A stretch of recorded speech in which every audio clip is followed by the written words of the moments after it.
Shalom भाई और बहनों, ये सप्ताह हमारा 12वां सप्ताह है और इस सप्ताह की पराशा है पराशात वयेही। पराशात वयेही, जो जीवन चलता रहता है। शीर्षक वयेही, मरने से पहले पूरी तरह जीने का रहस्य। पाठ उत्पत्ति चारोत्तर 28 से 50, 26, 1 राजा 2, 1 से 12, इब्रानियों 11, 21, प्रकाशित वाक्य के 7 विषय: आशीष, पहचान, बुलाहट, विरासत, परमेश्वर के साथ सही तालमेल भूमिका।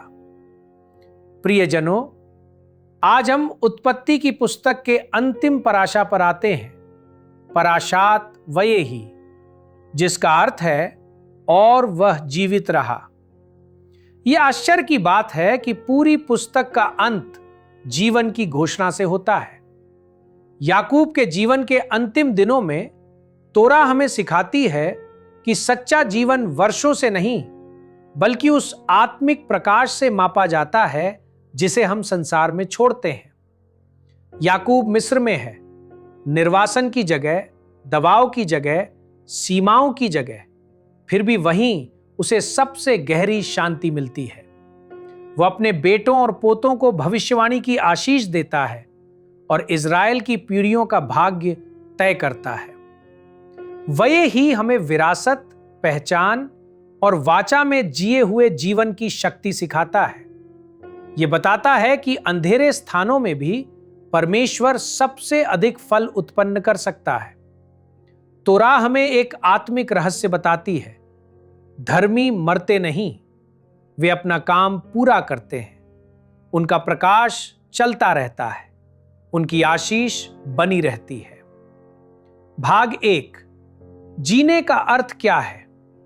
वयेही, वयेही मूल शब्द खया, जीवन, जीवन शक्ति। याकूब ने मिस्र में 17 वर्ष बिताए। 17 का अर्थ है तोव, तोव, भलाई। जोहर की समझ याकूब के सबसे उज्जवल वर्ष सबसे कम आत्मिक स्थान में थे। परमेश्वर हमारे मिस्र में भी चमक सकता है। यह आज किसी के लिए वचन है। आपको स्थिति से बाहर निकलने की जरूरत नहीं है ताकि परमेश्वर आपको आशीष दे। परमेश्वर आपकी कठिन जगह को आपकी फलवंत जगह बना सकता है। भाग 2, उत्पत्ति 48, 1 से 2। उन्हें मेरे पास ले आओ। याकूब यूसुफ से कहता है, गशेनी, उन्हें मेरे निकट ले आओ। यह केवल शारीरिक पास आना नहीं है, यह आत्मिक हस्तांतरण है। निकट आने का आत्मिक अर्थ पहचान प्राप्त करना, आशीष प्राप्त करना, आत्मिक डीएनए का मेल, वाचा की विरासत में प्रवेश। याकूब केवल एफ्रेम और मनश्शे को आशीष नहीं देता, वह उन्हें इज़राइल के गोत्रों में गोद लेता है। सीख, हम प्राकृतिक रूप से बाहर जन्मे हों, परमेश्वर हमें अपनी वाचा के भीतर जोड़ सकता है। भाग 3, हाथों का क्रूस, क्रॉसिंग ऑफ हैंड्स। याकूब अपने हाथों को क्रूस करता है। दाहिना हाथ, जो कृपा और अधिकार का चिन्ह है, छोटे बेटे एफ्रेम पर जाता है।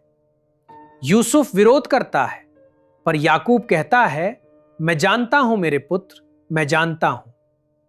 आत्मिक रहस्य, परमेश्वर मनुष्यों के क्रम से नहीं, परमेश्वर उद्देश्य और बुलाहट से आशीष देता है।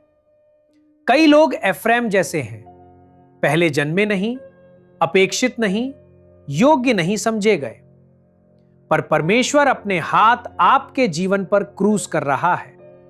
उन्नति अलग तरीके से आएगी, पर वो अवश्य आएगी। भाग 4, उत्पत्ति 48, 16। वह दूत जो मुझे छुड़ाता रहा, हमलाख हगोएल, हा मलाख हा गोएल। वह दूत जो मुझे छुड़ाता रहा, यह वही उपस्थिति है जो याकूब के साथ हर खतरे, धोखे और अंधेरे में रही। जोहर की शिक्षा, जो प्रकाश हम परीक्षाओं में लेकर चलते हैं वही आशीष बनकर हमारी संतानों में बहता है। हमारी गवाही उनकी नींव बनती है। भाग 5 उत्पत्ति 49। गोत्रों की आशीषें हर आशीष में है। पहचान, भविष्यवाणी, सामर्थ, कमजोरी, बुलाहट। कुछ उदाहरण। रूबेन, पानी के समान चंचल। सीख, चरित्र बिना अभिषेक व्यर्थ है। यहूदा, सिंह, राजदंड। मसीहाई रहस्य, यीशुआ यहूदा का सिंह। सीख, स्तुति से अधिकार खुलता है। दान, न्याय, आत्मिक युद्ध की क्षमता। आशेर, आशीषित समृद्धि ताकि दूसरों को दे सके। यूसुफ, घायल लेकिन फलवंत। दुख उठाने वाले मसीह, मशिया बिन यूसुफ का चित्र। भाग 6 याकूब की विदाई, एक धर्मी पूर्णता। याकूब अपने पांव बिस्तर पर समेटता है और अपने लोगों में मिल जाता है।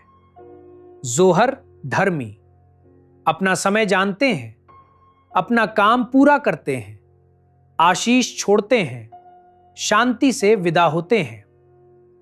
मृत्यु अंत नहीं, उद्देश्य की पूर्ति है। भाग 7 यूसुफ के अंतिम शब्द। पाकोद यिफकोद। यूसुफ कहता है, पकोद यिफकोद, परमेश्वर निश्चय तुम्हारी सुधि लेगा। यह वाक्य बाद में मूसा की पहचान बनता है। जब वही शब्द बोले जाते हैं, इज़राइल जान लेता है सच्चा छुड़ाने वाला आ गया है। छुटकारा पीढ़ियों में यात्रा करता है।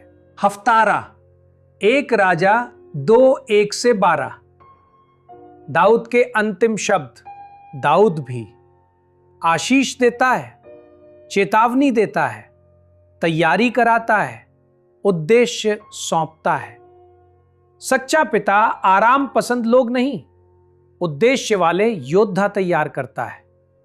नया नियम संबंध, इब्रानियों 11:22। याकूब लाठी के सहारे आशीष देता है। लाठी जी इक्वल गवाही और वाचा की स्मृति। प्रकाशित वाक्य के 7 गोत्र फिर दिखाई देते हैं।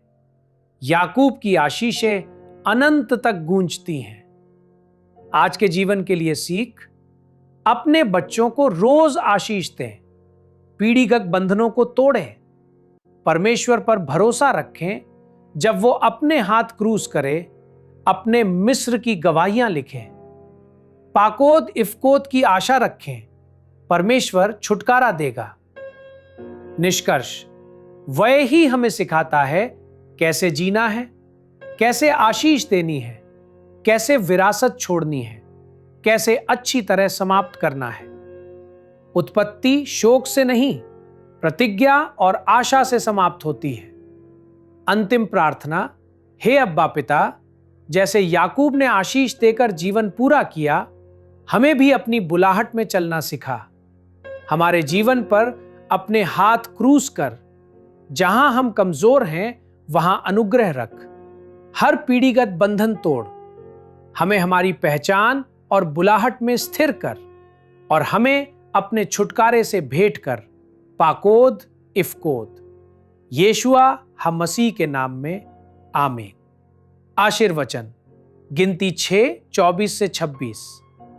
यहोवा तुझे आशीष दे और तेरी रक्षा करे।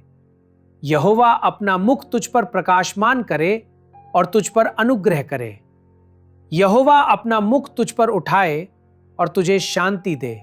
शालोम और आशीष।